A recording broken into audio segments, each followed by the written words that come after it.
you delightful human beings, and welcome back to the channel, or welcome if you're new here. I'm Christina, aka That Variety Nerd, and today we're gathered here for our afternoon story. Speaking of stories, if y'all didn't watch the AAA match with the Americanos, oh my god, y'all need to watch. I'll leave the link down in the description because everybody needs to watch it. It was a pure movie. I don't want to call it cinema because I'm over the phrase, it was cinema or whatever we're going on about. It was a full movie. I'm like, this is what I'm here for. I'm here to watch the stories, and we got a full-blown movie last night. Go watch it if you can. But either way around, we're here to watch Clash in Italy.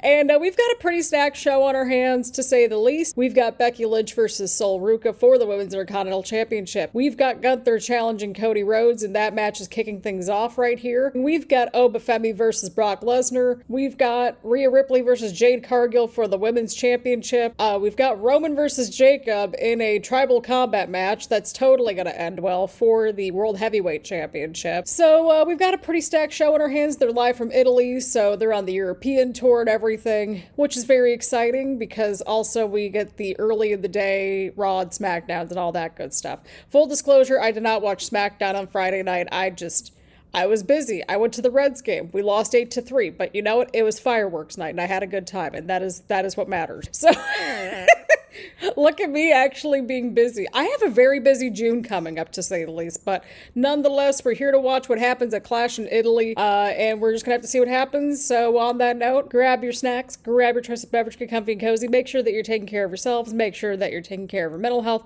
make sure that you're looking out for each other, and don't fall for a pyramid scheme, grift, etc. So on that note, let's jump right into the reaction. Alrighty, people, here we go. We've got Cody versus Gunther to kick things off. The first hour is on ESPN. So I think they started out with a decent matchup here. This is the second time that they faced off against each other as established on commentary and that sort of thing. Do I have an afternoon coffee?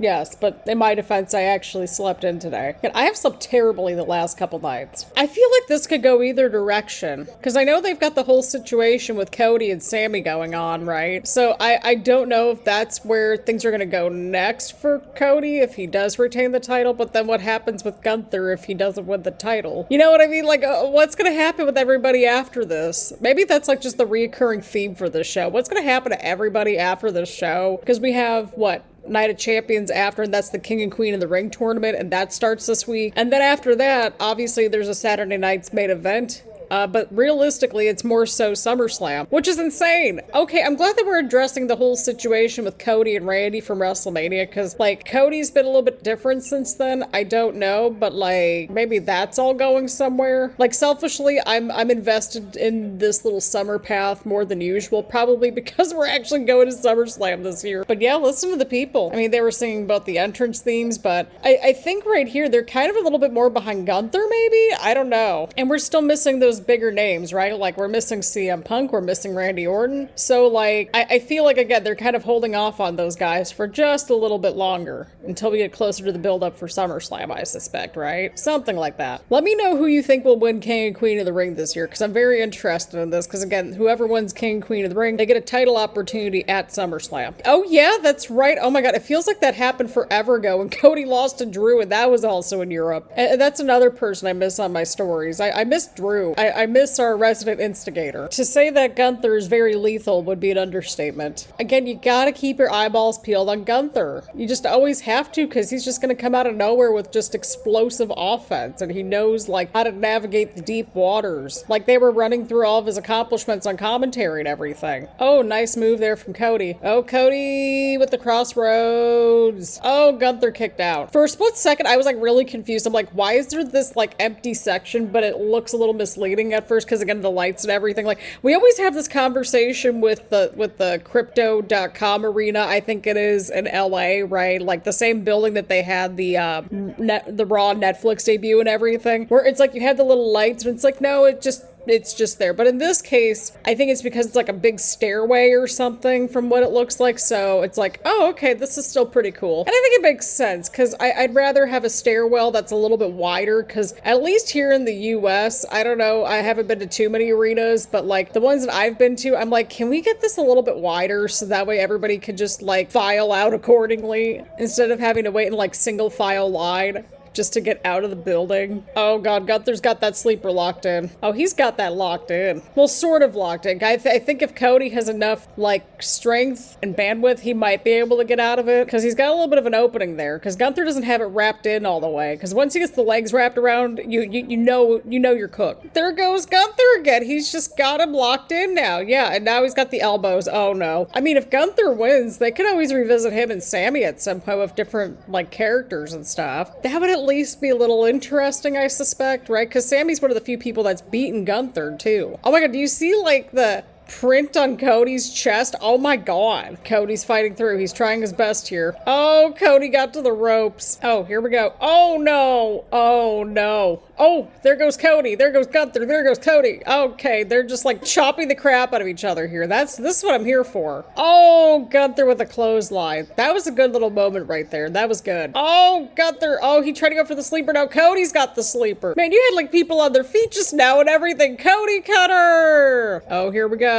Cody Crossroads. Not one of the best crossroads that we've seen from Cody, but that's okay. At least he connected. Wait, okay, well that just ended. It felt a little abrupt, but okay. Even Gunther's like, wait, what happened? Like, he just has that, like, look on his face right there. I feel like they're gonna run this back at Night of Champions, possibly, based on how this ended, right?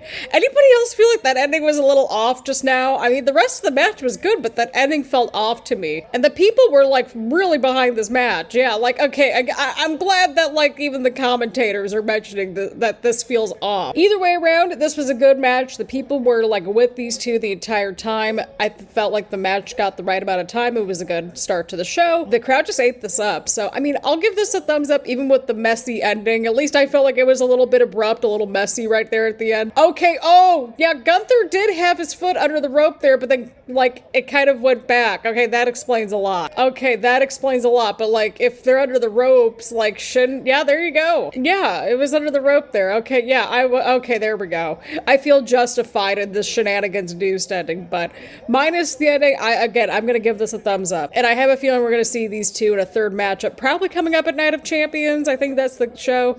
Yeah, so I think that this is where things could be going. Could be totally wrong, but I think that's where things are going. Alrighty, everybody, we've got Rhea versus Jade here for the Women's Championship. We had a lot of time in between matches, by the way. Holy crap. The one positive about that is just simply that I can get some edits in and that sort of thing. But, of course, Rhea defeated Jade at WrestleMania for the championship, so this is the rematch. That was a good match at WrestleMania. And also, between everything, I was able to switch my laundry over, so that's another positive. I can get my laundry done, get a video done. Look at this. Look at how productive I am today. Okay, but I love both their gear, though. I have a feeling that Rhea's probably gonna win this thing, but I could be totally wrong. Jade's had Rhea's number now for a couple weeks here, and we've had the whole situation with Jade and B-Fab and Michin, and then, of course, Rhea, Charlotte, and Alexa, so we've had all that happen, and then I think it was last weekend at Saturday Night's main event, they had the 6-woman tag match. Yeah, Jade caught Rhea right there. Oh, ouch, right on the apron. Oh my god, she just tossed Rhea right to the rope and then hit her with a knee there on the outside of the ring. Okay, Jade. Okay. Well, Jade's truly finding her groove here, and I love that for her. Alrighty, we're back inside the ring. We're in the corner. Jade's going after Rhea here. Yeah, this has been very much Jade this entire match so far. Alrighty, it looks like Rhea's back on the offense right here. I think a rally is an understatement. Like, everybody is literally on their feet because she's back on the offense here. Okay, we're going back outside the ring here. There we go. Rhea hit the move. I think that was what she was trying to go for earlier, right? There we go. We got a drop kick right there. I think this is the second match in a row where we've had a bit of a back and forth in the pivotal plot point of the match, right? Something like that. Oh, ouch, headbutt. It feels like they've been really shifting into second gear here in this, like, second half of the match at least. Like, Jade got in some really good offense in the first half, but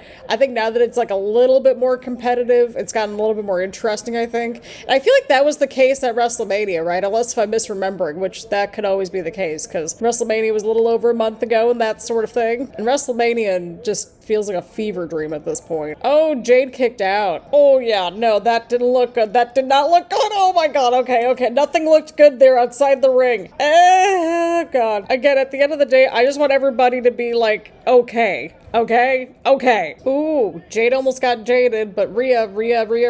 Oh, no. Counter. Oh, Rhea went went for the Riptide, and Jade just had like a very smooth counter there with the DDT. That was smooth. Again, this match has been turning out to be pretty good so far. I'm enjoying it. Well, that and like, again, I think Rhea and Jade also like have just had really good chemistry so far in these first couple of matches they've had together. Just two very strong and powerful women that just have the presence and everything, and like they're just trying to just figure out who's the better woman in the ring. You know what I mean? Like, sometimes it just doesn't need to be that deep. Oh boy, we've got shenanigans about to go down. Love this for us. We've got Meechin and B-Fab on the way down. Go team. And there goes Jade. Oh, Rhea with the counter. Rhea, okay. Wait. We're right by the ropes though. Oh, but the ref caught B-Fab. They almost didn't get it, but they got it. That ref ain't having any of this craziness. Good job, ref. Oh, here we go. Now Rhea's gonna take care of all this, right? There's Charlotte. Charlotte just took out both of them. Once again, I've really liked this dynamic that we've had here with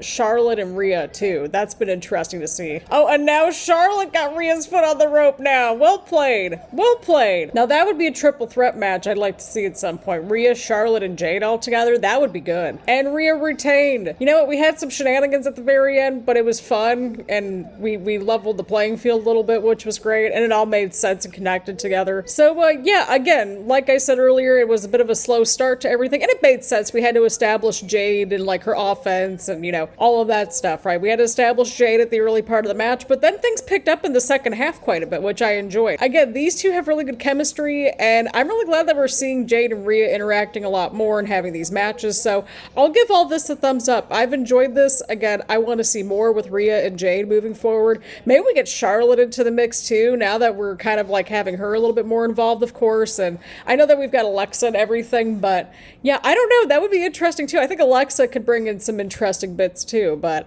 yeah, I definitely want to see Charlotte versus Jade as a standalone match. I don't know if we've gotten that yet, but I think that would be a good high profile match, maybe for like Night of Champions. Again, I would like to see the triple threat with Rhea, Charlotte, and Jade. I think that would be really fun to watch.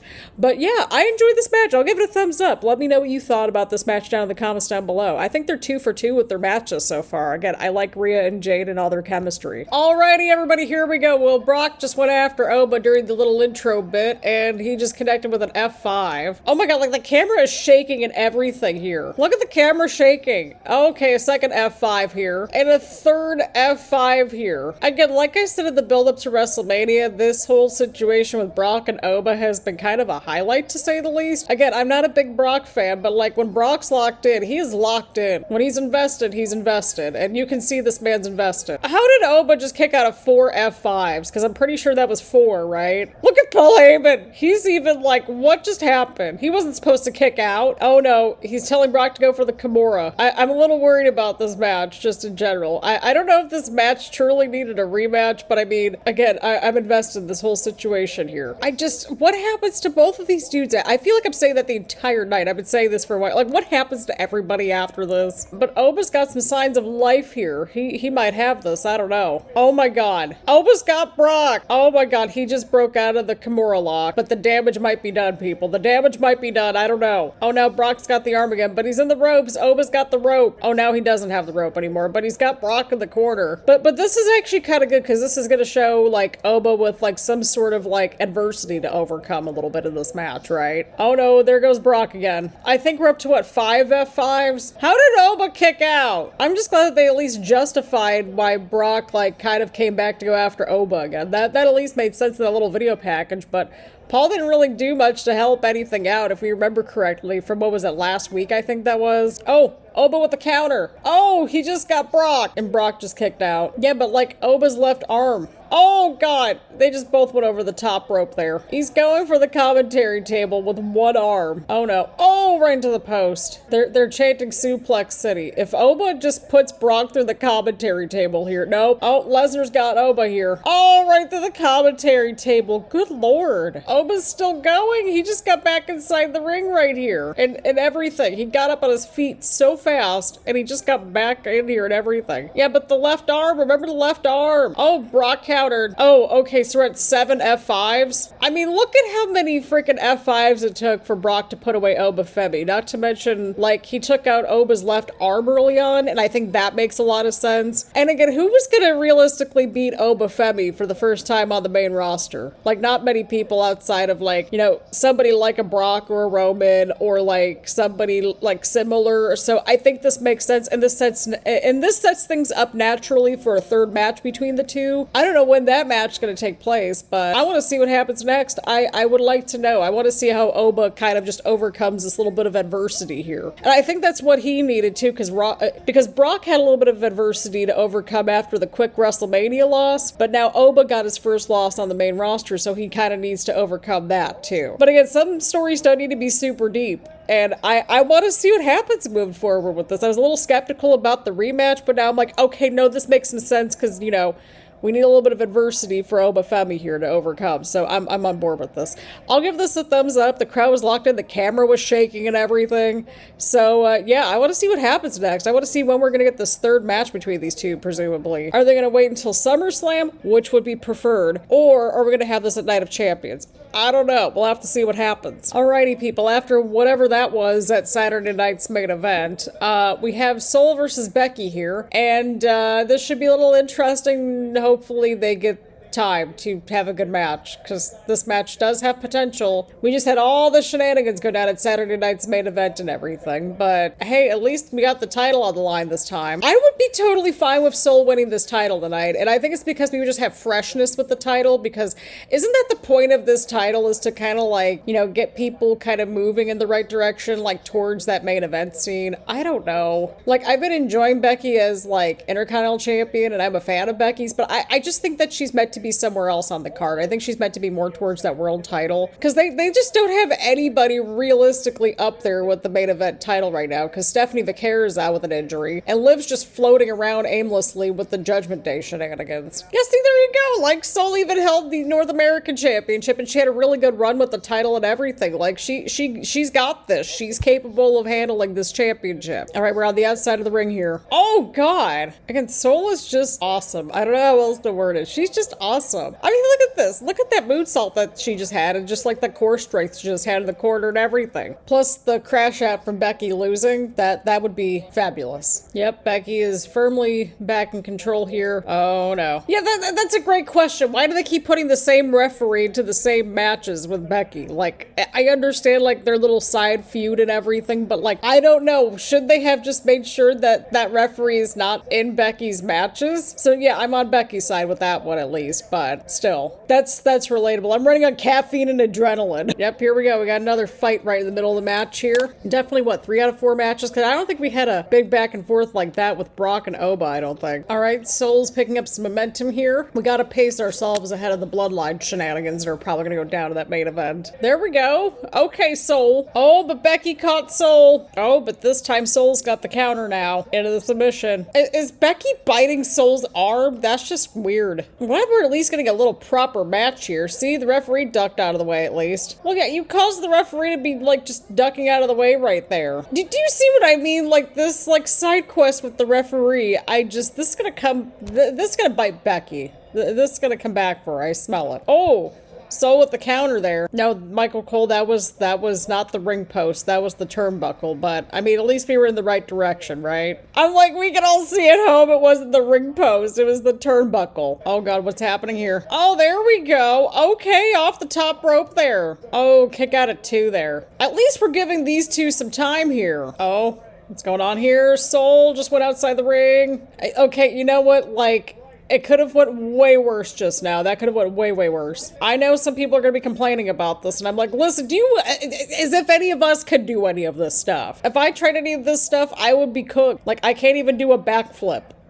Like, you know what I mean? That's why I always say, like, I have no room to talk. Like, again, you can see some of the moves, it's like, okay, that looked a little off, right? Because, like, you're just sitting at home and you just know when the vibes are off. But I have no room to be like, and this flippy thing over here. No, like, I have zero athletic ability in my entire body. Oh, Sol just caught Becky right there. Well played, Sol. Well played. Oh, that would have been kind of cool if she ended Becky with her own move there, like with that referee. Oh my god. Dude, this crowd has added so much to the show. It's insane. Like, they are locked in. There goes Sol with the Soul Snatcher. Oh, that's like, whoa, there we go. There we go, Sol. Sol just beat Becky. Oh, I love this so much. Look at Sol's face and everything. Just, I love this so much. What a good match. This was a good match, and we had a title change. I think this was the right title change, I think, out of all the title changes that could have happened. Again, we don't know what's going to happen in the main event, but I feel like if there was going to be a title change, it should have been this one, and I'm very excited about this. Just let Sol hold on to that title for a while, and we're good. We're golden.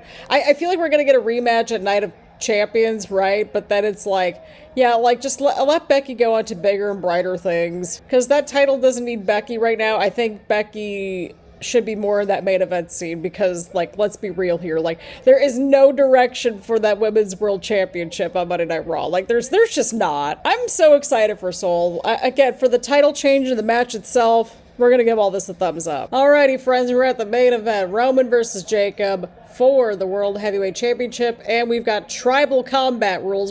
Just because we have tribal combat rules, that makes it a little bit more predictable, and I don't know. Well, I don't know. Roman Reigns only had the title for over 1,300 days, and, like, a lot of that was due to interference and shenanigans, sure, but, like, the dude knows how to, like, you know, push through in, like, these kinds of matches, right? Like, he did, in fact, win the first tribal combat match. And then, of course, he beat Solo to get the Ulafala back. And then after that, I was very suspicious of everything. Listen, I was only rooting for Roman to beat Solo, and then I was like, okay, we're done here. We're good. I like Roman and everything, but it's like, we're back to the bloodline again. I'm doing great. Yeah, but, like, let's talk about that WrestleMania match, though, that he won to win the title in the first place. That was a movie right there. That was a great match. I'm still thinking about that match from time to time, and I'm like, yep, that was the match of WrestleMania by far this year. Yeah, but didn't Roman push WWE into the future when he was champion for over 1,300 days? Like, what are we trying to do here? But, like, again, Roman doesn't want to lose everything again, because this man pretty much lost everything, and now he's got everything back, so, oh boy. Oh, there goes Jacob, but Roman got out right out of the gate there. That makes sense, because, I mean, like, we're very early on in this match, so, yeah.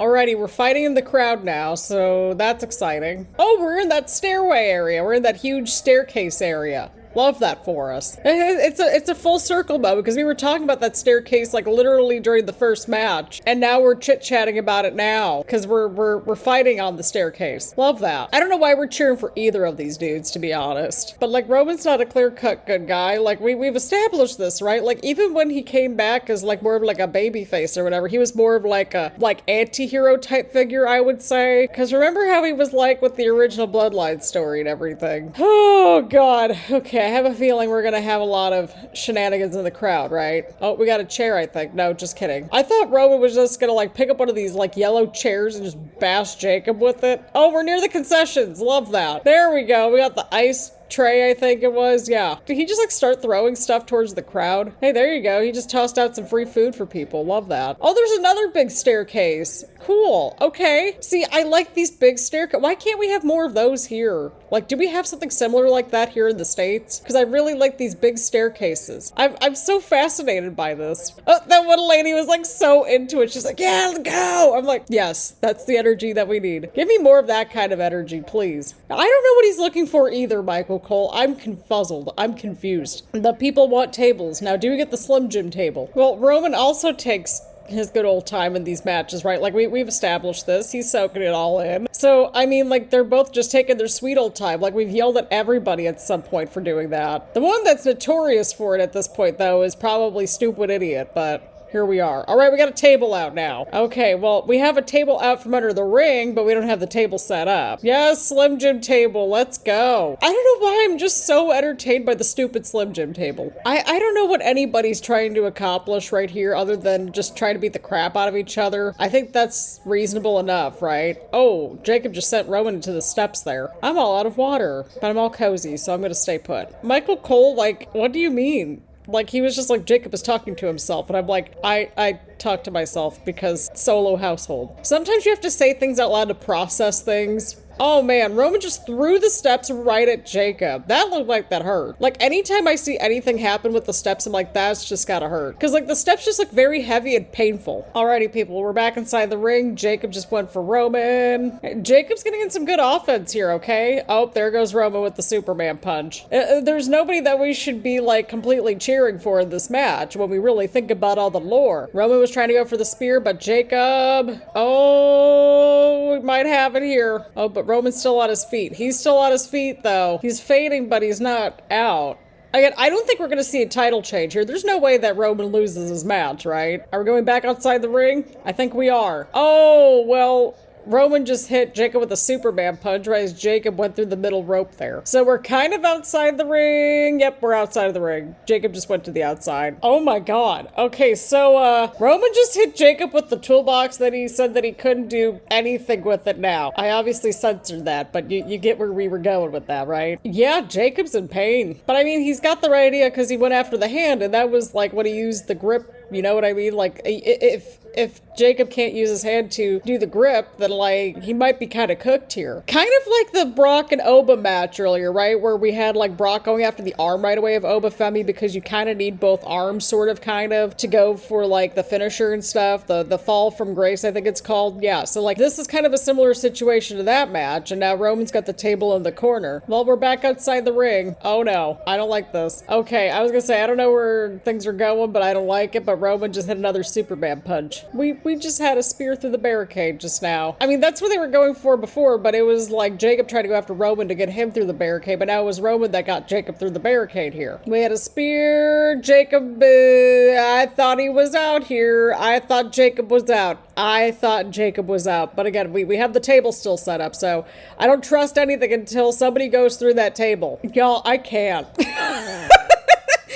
It's like, are we eventually about to crash out over Bloodline lore? Quite possibly, I don't know. What do you mean you didn't need help before? Like, you might not need the help now, but my god. Like, you needed the help before. Like, most of those title defenses in that original run, like, had Bloodline shenanigans. Hence how we got the Bloodline shenanigans thing going over here. Oh, there's the grip. But, like, again, that hand of Jacob's right there. Yep, that's the hand. Nah. Jacob's just unreal, dude. I don't know how else to word it. Just, he's unreal. He's gonna need to put Jacob through like 20 tables just to get him to go down. All right, well, there goes Jacob. Yep, there's the Samoan drop. That would make sense. There's the moonsault, but he took a little too long there to go in for the cover there. He took a little too long there. And he can't get the full pin either because, again, the right hand, like, it's damaged. Okay, at least Michael Cole's acknowledging all the shenanigans Roman did, like, back when he was champion for 4 years. Where was that? Oh, okay, yep, there we go. Well, I mean, I can't be mad at this necessarily because it is no DQ. But somebody's going through that table because that table's just chilling there in the corner. I think Roman has officially lost it, friends. I would agree with the commentators. I mean, he's got to throw everything and the kitchen sink at Jacob to put him away here. Oh, he's right by the table. And he just speared Jacob through the table. Okay, now that the table's out of the picture, I'm assuming the match is probably going to be over soon, right? I sound like completely out of it and defeated and stuff, but like, I think out of all the matches on the card, I think this was the one I was not looking forward to the most, just because tribal combat, shenanigans, and predictability, right? Yep, there we go, predictable. But I mean, like, Jacob really threw everything and the kitchen sink at Roman in this match. And these two really brought it, so I can't be entirely mad. Again, I just don't like where anything's going moving forward, because if it involves the bloodline, you just simply cannot trust anything. And he didn't need anybody's help, technically, but it's still the bloodline shenanigans.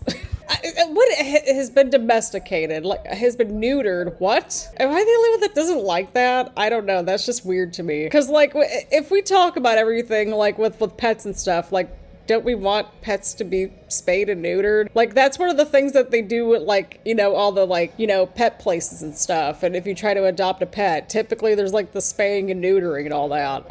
What are we talking about here? But anyway, yeah, this whole situation happened. Roman retained to nobody's surprise. Again, that's been my gripe pretty much with these world title matches. Like, at least Cody, like, I felt like that match could have went either way, but we had a shenanigans-induced ending. This match was predictable, but at least we had a really solid match overall, and it made sense. It was personal. We fought through the crowd. These two beat the crap out of each other, so it made a lot of sense. But, I mean, at least it seems like they're at least trying to not have the shenanigans as much in this title run for Roman. But if it involves Roman or the Bloodline, you can't trust anything. We've established this. I still can't trust anything. Yep, there are the Usos, and... God! The fact that we're trying to rewrite the Bloodline lore is driving me up a wall, people. Oh, okay, now Jay's giving Roman the Ula Fala after Jay lost to Troy. Ah! They're gonna make me crash out over this Bloodline situation and the story and everything. Oh God. He has to pay homage to the head of the table. I don't think Jacob's ever gonna do that at this rate. I can't really blame him. So you wanted Jacob to basically acknowledge the tribal chief and everything, but he's leaving the ring with the Usos now? Like what? But notice how it's Jade that's doing everything, like with Roman. Like he got the Ula Fala, he held the ring rope open for Roman.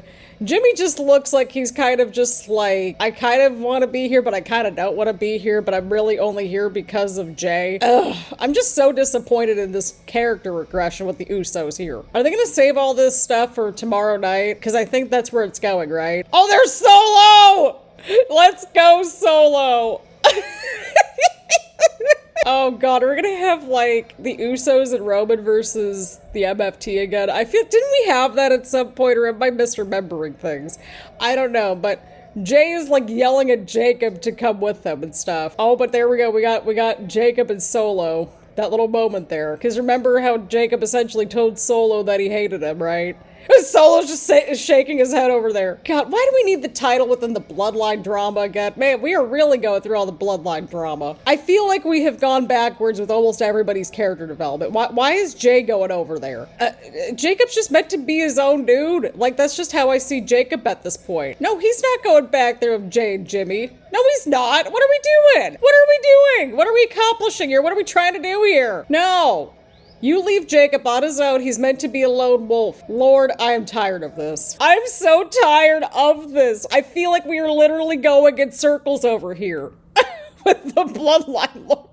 So you have Jacob, basically he effectively turned on Solo after Solo was treating him like crap. You have Jacob basically just kind of going along with the Usos and Roman after everything Roman put the Usos through. So now Jacob's just going to join the other Bloodline essentially. I don't know. Again, I see him more as like kind of a lone wolf character, to be honest. He was doing so good on his own. Jacob does not need to be in a group. I'm tired of all these groups, and just the Bloodline just keeps on shenaniganing. Well, we had the Bloodline shenanigans at the end of the show, and I'm freaking tired. I'm gonna give the match overall a thumbs up, but man, oh man, am I tired of the Bloodline drama. I am tired of the Bloodline shenanigans.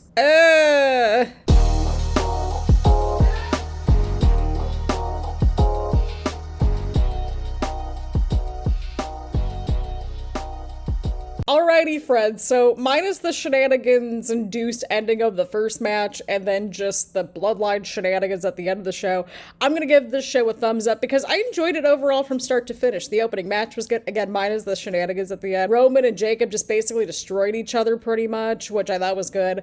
We had the overarching things that were going on there with, like, of course, the back and forths with, like, 3 out of the 5 matches. Then, of course, the whole arc of, like, taking out, like, a body part with the Brock and Oba match, and then of course at the end with Roman and Jacob. I felt like that made some sense a little bit because, like, you know, a little bit of like vulnerability and just having to overcome some things. I felt like that made sense, but my God, we are regressing so much with the character development in the Bloodline. I feel like I'm losing my marbles because I don't know, I watched the same show as everybody else did, okay? We've been here for this most of the arc, I would say, because we were doing the regular reactions from like the fall of 2022 until like recently, right? Oh Lord. But anyway, middle of the show was quite good though. I thought both the women's matches delivered. Rhea and Jade, they just have fantastic chemistry, and they've only had 2 matches. You can really see Jade also just getting better over the last year, and that's been really awesome to see too. But again, I'm really enjoying that whole situation with Rhea and Jade, and I want to see where things go from there, especially now that Charlotte's getting a little bit more into the mix and everything too. And it'll be interesting to see how Alexa responds as well. Just because she's teaming with Charlotte and everything. And then, of course, I enjoyed the match with Oba and Brock. Again, I want to see when we're going to have this third match because I think timing is going to be everything.